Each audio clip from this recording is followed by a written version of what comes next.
Assalamualaikum warahmatullahi wabarakatuh.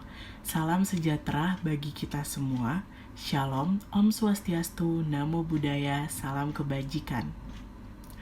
Yang terhormat kepada Bapak Muhammad Adib selaku dosen pendidikan kewarganegaraan Universitas Erlangga. Perkenalkan, nama saya Anissa Rizky Violina Prihandini dengan NIM 042111433232.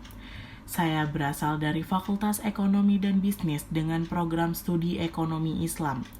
Video ini saya buat untuk memenuhi syarat ujian akhir semester 1 pada mata kuliah Pendidikan Kewarganegaraan untuk menjelaskan terkait artikel ilmiah yang sudah saya buat.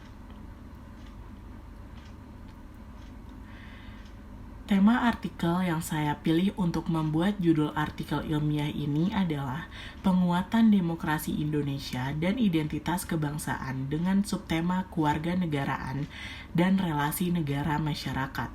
Dan judul dari artikel ilmiah yang saya buat ini adalah Paradigma Pembangunan Nasional yang Berkarakter Pancasila. Alasan saya mengambil judul ini adalah untuk mengetahui perkembangan karakter siswa dalam pendidikan nilai dan moral dengan menganalisis kurikulum 2013 Pendidikan Kewarganegaraan Indonesia. Pendidikan kewarganegaraan bertujuan untuk mengembangkan karakter peradaban bangsa Indonesia, khususnya bangsa, dengan mencapai berbagai tujuan, guna mencapai tujuan nasional. Oleh karena itu, tidak dapat dipungkiri bahwa pendidikan kewarganegaraan merupakan pelajaran yang harus diajarkan di semua jenjang pendidikan, termasuk pendidikan dasar, menengah, dan tinggi. Selain itu, program kurikulum pendidikan kewarganegaraan memegang peranan penting, baik di lembaga pendidikan formal maupun informal. Kewarganegaraan adalah disiplin ilmu yang digunakan sebagai pendidikan di Indonesia, sebagai gerakan sosial budaya dengan menekankan konteks sosial budaya, hak, kewajiban, dan kegiatan warga negara secara langsung dan bertanggung jawab, baik secara individu maupun kelompok. Kata kunci yang saya gunakan pada artikel ilmiah ini adalah pendidikan karakter, paradigma lama, paradigma baru, pendidikan kewarganegaraan, dan pendidikan di Indonesia. Pendidikan karakter adalah disiplin yang meningkatkan di mana perilaku etis siswa sengaja dioptimalkan. Hasil pendidikan karakter selalu membantu para pemimpin masa depan dengan kekuatan dan persiapan yang berkelanjutan.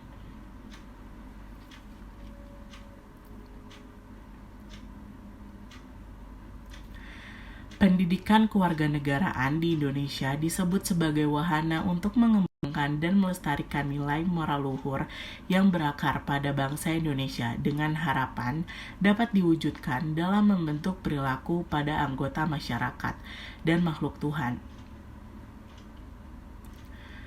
PPKN juga sangat penting bagi warga negara untuk menjalankan kehidupan sosial berdasarkan nilai-nilai yang masih dipandang sebelah mata oleh sebagian orang.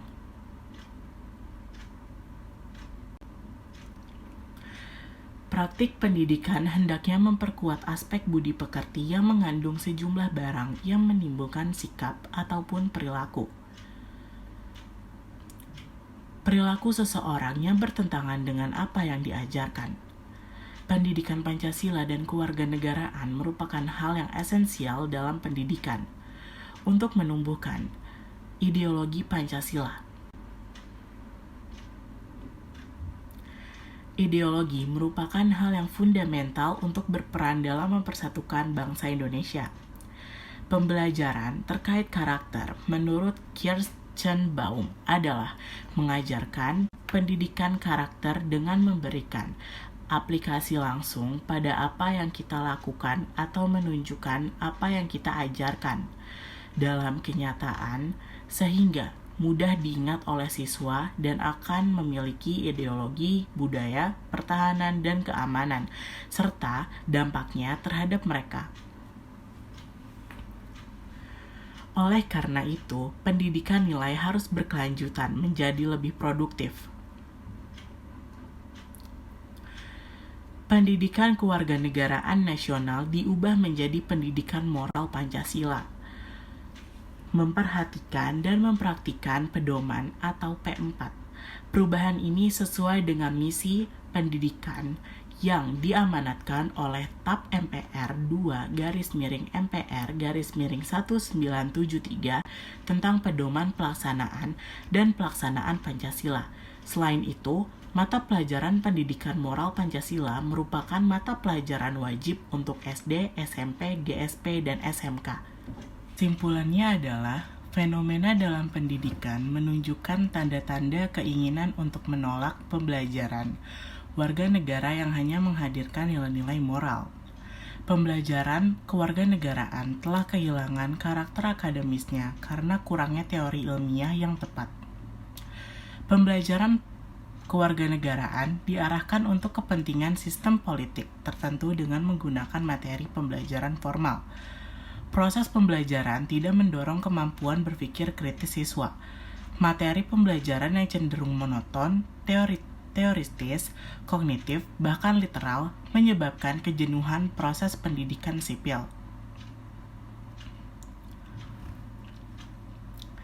Fenomena di atas menunjukkan determinan yang membuat pembelajaran kewarganegaraan menjadi tidak menarik. Pertama, bahan penelitian cenderung secara harfiah melampaui nilai moral Pancasila berkat kewarganegaraan. Kedua, model pembelajaran kewarganegaraan cenderung ke arah memori kognitif berdasarkan fenomena di atas. Perlu dicari solusi dari permasalahan tersebut agar pembelajaran kewarganegaraan menjadi lebih menarik dan populer di kalangan siswa. Salah satu solusinya adalah dengan mengembangkan model pendidikan kewarganegaraan berbasis kearifan lokal. Sekian penjelasan dari saya. Jika ada banyak kesalahan kata, mohon dimaafkan. Sekian dari saya, wabillahi taufiq wal hidayah. Wassalamualaikum warahmatullahi wabarakatuh.